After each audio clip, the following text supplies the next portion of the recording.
Baba si ulale? Hadi sasa hivi saa 6 unafanya nini? Unataka kufanya nini sasa hivi unaangalia TV ya nini? Sasa si ulale, unataka kufanya nini? Waniambia sikuelewi mzee. Sasa ngoja mbu akung'ate hapo, usinzie hadi mbu akung'ate, au fuate maele kama nitakujali. Na mlango usisahau kufunga ole, sawa? Sawa bwana. Sitaki yani kwanza sitaki kunisumbua baadaye, maana mimi nataka nini? Sitaki mimi na lala zangu, sitaki kuniamsha. Basi gani anasumbua? Yaani sasa hivi yani sio akoni. Ndio zile kizazi cha familia na sumbufu.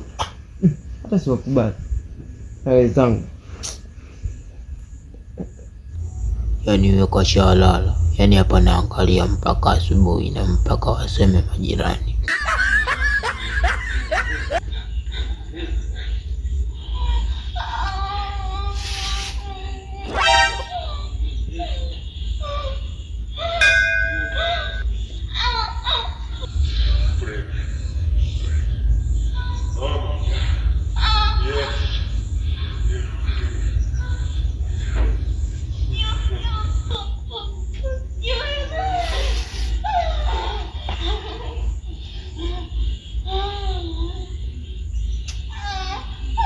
Na vijana nafaidi kweli. Hii vitu sio kwa sisi.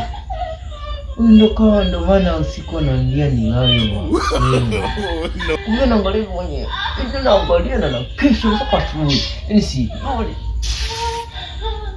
Hii itakuwa hivi natokea ziko swala kule. Hii kipindi kwa vijana tulikuwa tuone kabisa.